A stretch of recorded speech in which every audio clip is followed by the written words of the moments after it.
Assalamualaikum warahmatullahi wabarakatuh. Hai, apa kabar anak-anak? Semoga kalian selalu sehat ya, dan tetap di rumah, tetap patuhi protokol kesehatan. Sudah rindu dengan pelajaran bahasa Indonesia? Harus rindu ya. Oh ya, sekarang Ibu tidak sendiri, Ibu bawa teman ya, teman bahasa Indonesia Ibu. Siapakah dia? Inilah dia, Tereng. Yeay. Ya. Inilah dia dua yang sering tertukar. Ya. Bu Marla dan Bu Mala. Hari ini kita mau ngapain, Bu? Mau membahas materi tentang anekdot. Oh, anekdot. Apa itu anekdot? Nah, untuk kelas 11-12 mungkin sudah tahu ya anekdot itu apa. Nah, berhubung ini materi kelas 10, jadi kita berdua akan membahas materi tentang anekdot. Menurut Kamus Besar Bahasa Indonesia, anekdot adalah cerita singkat yang menarik karena lucu dan mengesankan. Biasanya mengenai orang penting atau terkenal dan berdasarkan kejadian yang sebenarnya. Jadi, kesimpulannya, pengertian anekdot adalah cerita singkat dan lucu yang digunakan untuk menyampaikan kritik melalui sindiran lucu terhadap kejadian yang menyangkut orang banyak atau perilaku tokoh publik. Nah, sekarang kita akan membahas tentang struktur teks anekdot. Silahkan, Bu Mala.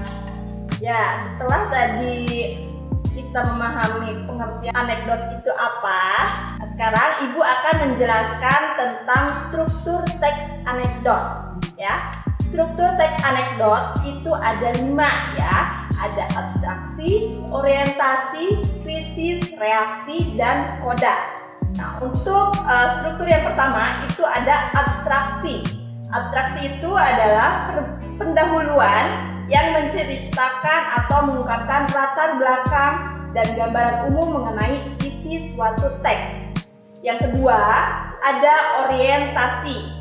Orientasi adalah bagian cerita yang mengarah pada terjadinya suatu krisis, konflik, atau peristiwa utama.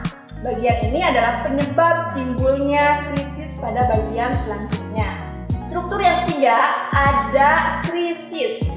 Krisis adalah bagian utama dari inti peristiwa suatu anekdot. Nah, pada bagian inilah terdapat kelucuan atau kekonyolan yang menggelitik dan mengundang tawa, sekaligus sindiran atau kritik yang disampaikan. Yang keempat, ada reaksi. Reaksi adalah tanggapan atau respon atas krisis yang dinyatakan sebelumnya. Dan yang kelima, ada koda. Koda adalah bagian akhir cerita. Terdapat kesimpulan tentang kejadian yang diceritakan oleh penulis. Koda juga ini bisa dikatakan sebagai penutup dari cerita teks anekdot. Ya, itu pengertian dari struktur teks anekdot. Sekarang Ibu beri contohnya ya. Ini ada teks mengenai maling yang tertangkap CCTV. Kalau kalian lihat ada struktur bagian pertama, ada yang namanya abstraksi, itu masuk di yang pertama. Dan yang kedua orientasi mulai percakapan awal, orientasi. Kemudian mulai ke krisis, ya kan? Krisis di situ ada krisis, dan yang terakhir ada reaksi. Reaksi itu biasanya reaksi tokoh setelah kejadian krisis itu seperti apa gitu. Dan yang terakhir tadi penutup atau kode. Oke, sekarang kita membandingkan anekdot dengan humor. Gimana tuh, Bu? Ya, tadi kan setelah kita belajar bahwa anekdot itu cerita singkat yang lucu dan menarik. Nah, apakah semua cerita lucu dapat dikategorikan sebagai anekdot? Seringkali orang menyamakan antara humor dengan anekdot, ya. Agar kita dapat mengetahui perbedaan antara keduanya, berikut akan kita berikan 2 contoh teks. Teks 1, dosen yang menjadi pejabat, dan teks 2, surat cinta tukang buah dan tukang sayur. Kita simak dialog kedua teks tersebut. Ayo. Contoh teks 1, dosen yang menjadi pejabat. Di perpustakaan sebuah universitas, terdapat 2 orang mahasiswi yang sedang berbincang-bincang. Mama, kenapa ya dosen ilmu politik kalau ngajar nggak pernah mau berdiri? Begitu aja diperhatiin sih, Mar. Emang kamu tahu sebabnya? Ya barangkali aja beliau itu capek atau sakit mungkin kakinya. Bukan itu sebabnya. Sebab dia jadi seorang pejabat. Loh, apa hubungannya? Kan kalau dia berdiri, nanti kursinya diambil orang. Oh, iya.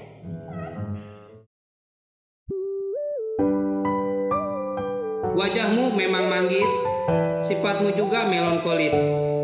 Tapi hatiku nanas karena cemburu. Terasa sirsak nafasku, hatiku anggur lebur. Ini delima dalam hidupku, jarang apel di malam minggu. Aku mohon belimbingmu. Kalau memang perpisahan ini yang terbaik untukmu, semangka kau bahagia dengan pria lain. Sawo Nara. Balasan dari tukang sayur. Membalas tentang suratmu itu, brokoli sudah kubilang. Jangan tiap datang rambutmu selalu kucai. Jagungmu tak pernah dicukur. Disuruh datang malam minggu, nongolnya hari Rabu. Ditambah kondisi keuanganmu makin hari makin parek. Kalau mau nelpon aku aja mesti ku wortel. Terus terong aja, cintaku padamu sudah lama tomat. Jangan kangkung aku lagi, aku mau hidup seledri. Cabe deh. Oke, tadi kalian sudah menyimak teks dosen menjadi pejabat dan teks surat tukang sayur dan tukang buah. Nah, sekarang adalah kita membandingkan apakah keduanya termasuk anekdot atau humor. Ya, berikut perbandingan antara anekdot dosen yang menjadi pejabat dan surat cinta tukang buah kepada tukang sayur. Nah, untuk membandingkannya itu ada 4 aspek. Yang pertama itu dari ide cerita. Kalau anekdot itu ide ceritanya peristiwa nyata. Kalau humor dia rekaan. Yang kedua dari segi isi. Kalau anekdot isinya itu tentang masalah terkait tokoh publik atau masalah yang menyangkut orang banyak. Humor dia hanya berupa masalah kehidupan sehari-hari, kehidupan yang biasa aja pada umumnya. Ya, yang ketiga dari fungsi komunikasi. Ya, kalau anekdot itu fungsinya menyampaikan kritik atau sindiran secara halus. Dan humor dia hanya menghibur saja. Dari makna tersiratnya, humor tidak ingin menyampaikan makna apa-apa, tidak memiliki makna atau pesan tersirat apapun. Ya, sedangkan anekdot jelas ya ada makna tersirat di situ yang ingin disampaikan. Contohnya saja tadi anekdot dosen yang menjadi pejabat. Makna yang tersirat dalam teks tersebut itu menyadarkan para pejabat agar jika masa jabatannya habis, mereka bersedia untuk turun dari jabatannya dan siap digantikan oleh yang lain. Jadi sudah terjawab ya dari 2 teks tadi, dosen yang menjadi pejabat dan surat cinta tukang sayur dan tukang buah, mana yang termasuk anekdot?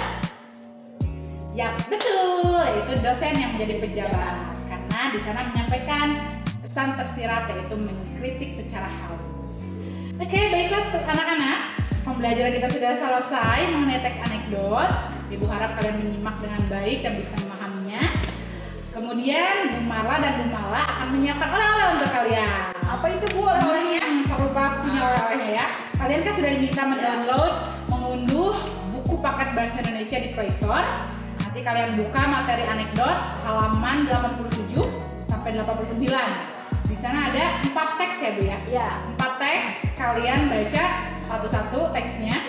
Kemudian kalian temukan mana yang anekdot, mana yang humor. Kenapa disebut anekdot, kenapa disebut humor? Itu aja ya. Jadi kalian bisa membedakan ya, mana anekdot, mana humor. Jawabannya kalian seperti biasa tulis dan nanti upload di media sosial kalian. Tag ke Marla Erika Ripani atau Nurmala. 10 TBSMA ke Bu Marla. Dan untuk 10 TBSMB, 10 RPL, 10 10 ATPH dan 10 tata busana itu tag Facebook Nurmala ya. Oke, itu ya ada ya. Terima kasih. Tetap semangat untuk menjalankan pembelajaran dari rumah. Salam hangat dari kita tutup. Assalamualaikum warahmatullahi wabarakatuh.